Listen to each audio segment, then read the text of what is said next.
여러분 안녕하세요. 대북이 존중받는 사회를 위해서 노력하는 유튜버 멋진 창창입니다. 오늘은 SM-3 스탠다드 미사일 3에 대해서 한번 살펴보겠습니다. RIM-161, RIM-161 스탠다드 3 미사일은요, RIM-66 스탠다드 미사일의 개량형인데요, SM-2 미사일과 SM-3 미사일에 대해서 여러분들 단순히 SM-2의 개량형이 SM-3라고 생각을 할 수가 있는데, SM-2는 기본적으로 함대 공 미사일입니다. 즉 함대의 방공을 담당하기 위해서 함대 공중에 있는 적 전투기나 적의 위협 요소들을 방어하는 것이 함대공 SM-2 미사일이 되겠고요. 이 SM-3 미사일은요, 대탄도탄 요격 미사일입니다. 그러니까 해상에서 주 임무는 날아가는 적의 탄도 미사일을 방어하는 게 되겠습니다. 그러니까 SM-2하고 임무가 달라요, 여러분. 미국과 일본이 공동으로 개발을 해서 지구상에서는 현재로서는 미국하고 일본만 쓰고 있습니다. 미국의 레이션사와 일본의 미쓰비시 중공업이 합작해서 만든 거예요. 대륙간 탄도미사일 방어가 가능한 SM-3죠.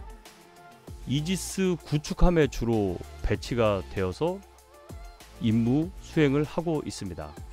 ICBM을 요격하는 미사일이니까요, 주로 핵미사일을 요격하는 임무를 맡겠죠. 핵미사일을 요격을 해야 되니까 탄두는 폭풍 파편형이 아니라 직격 요격형입니다. 즉 히트킬용이에요.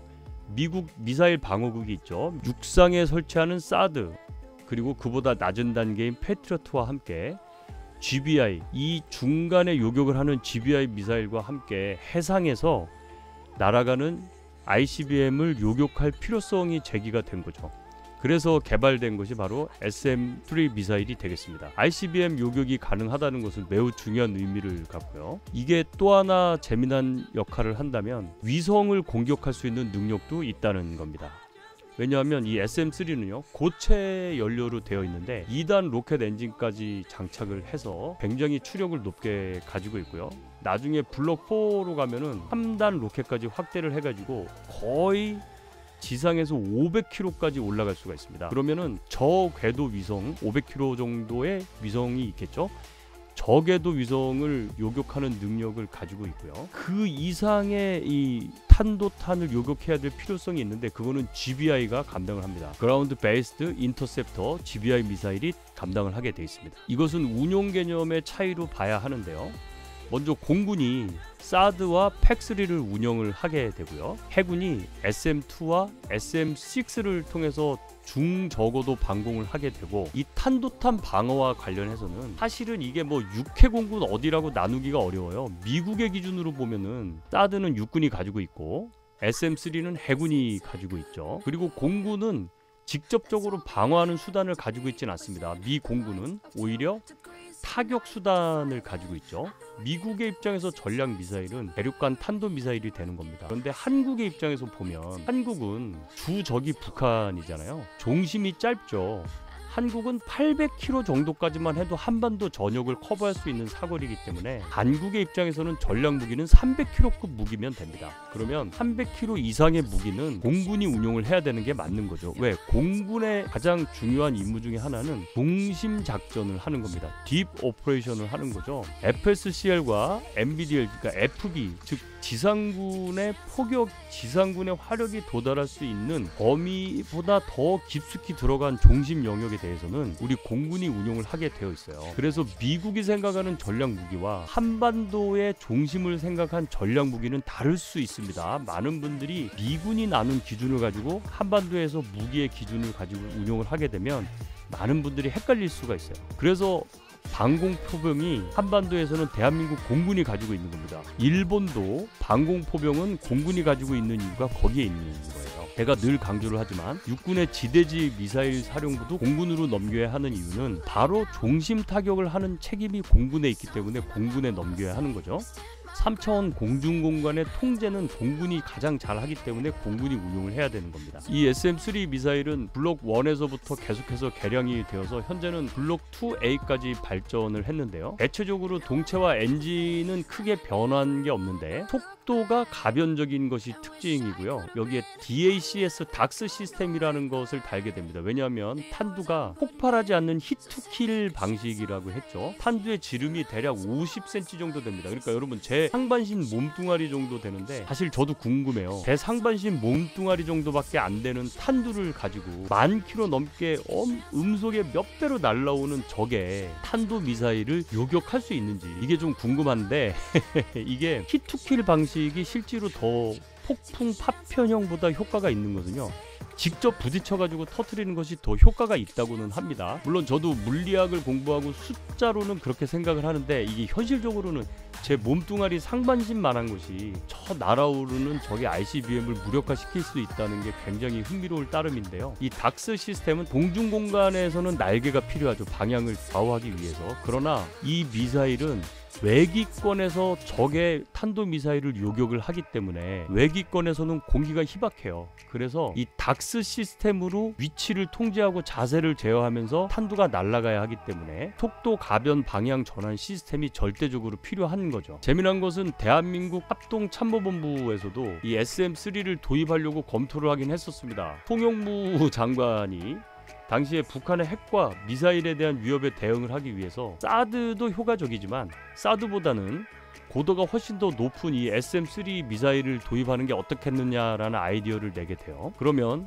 북한의 스커드나 노동 그리고 대포동과 같은 MRBM 미디엄 레인지 밸리스틱 미슬 이상의 이 로켓이 발사가 됐을 때 우리가 막을 수 있지 않겠느냐라고 생각을 했던 거죠. 그런데 우리나라의 특성상 사드만으로는 요격을 하기 어렵기 때문에 SM-3까지 도입을 해야 된다라는 논리는 굉장히 설득력이 있지만 실제로 북한이 미사일 기지에서 발사를 하게 되면은 한반도 중심은 아까도 제가 얘기한 것처럼 800km 이내에서 거의 모든 게 해결이 되고 실제로 접경 지역을 기준으로 하면 500km 이내에서는 웬만하면은 다 해결이 되기 때문에 오히려 SM-3는 오버스펙이 될 수도 있습니다. 적의 MRBM을 요격할 수는 있는데 적의 ICBM은 우리로서는 SM-3를 가진다고 해서 요격을 할 필요가 없는 거예요. 북한은 화성 15나 14호 같이 이 엄청난 ICBM이 있죠. 얘네들이 고각 발사를 해가지고 대한민국을 향해서 공격을 할 수도 있는데 실제로 북한이 그 ICBM을 한반도로 공격을 할 것이냐 이것도 좀 고민을 해봐야 되는 거예요. 그래서 우리가 그 부분에 대해서는 좀 더 신중하게 생각을 하자는 주의고 이미 사드가 주요 지역을 방어할 수 있는 능력이 충분히 있기 때문에 SM-3까지 도입을 해야 되는지에 대해서는 아직도 논란의 여지가 있습니다. 이 미사일은요 총 중량이 1.5톤이고 길이가 6.55m입니다. 날개 폭이 1.57m예요. 그리고 유도 방식은 중간 단계까지는 GPS 유도를 하고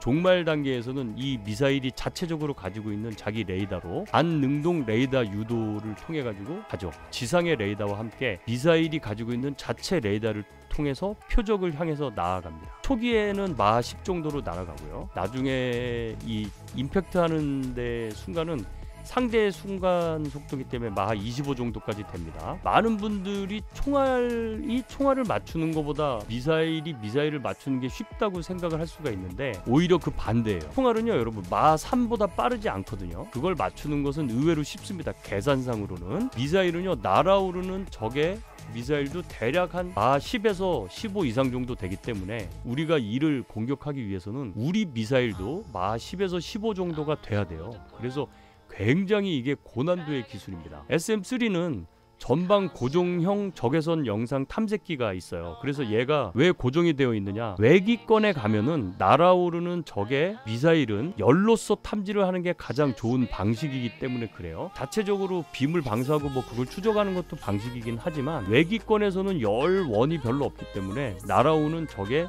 탄도미사일 열원을 탐지하는 것이 굉장히 중요합니다.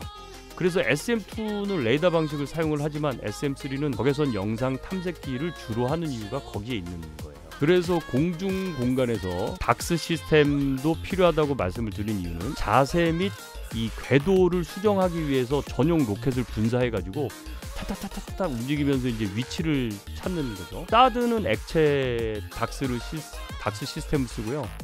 SM3는 고체를 쓰는데 이거는 무게 때문에 그렇습니다. 실제로 액체가 더 효과적이라고 얘기를 하는데 이것은 뭐 어떤 것이 좋고 나쁘고의 문제라기보다는 미사일을 운용하는 시스템적 개념에 어떤 것을 선택하느냐에 대한 것이 더 중요하게 되겠고요. 현재까지 개량된 것은 블록 1에서부터 블록 2B와 SM3의 호크 개념으로 발달을 했는데 이 호크 개념까지 간 것은 극초음속 미사일이라든지 혹은 기동이 매우 활발한 이 활공체에 대한 대응 능력을 부여하기 위해서 이 SM3 호크는요 직격 탄두 대신에 폭풍 파편형 탄두를 탑재하는 것이 특징이 되겠습니다. 이것은 향후 활공체 미사일을 요격하기 위한 개념으로 히트킬 방식보다 다른 방식의 폭풍 파편형 방식으로 아마 개선이 될 것 같아요. 결국 대한민국도 도입을 고려했던 이유 중에 하나는 결국은 다층 방어의 개념이죠. 그런데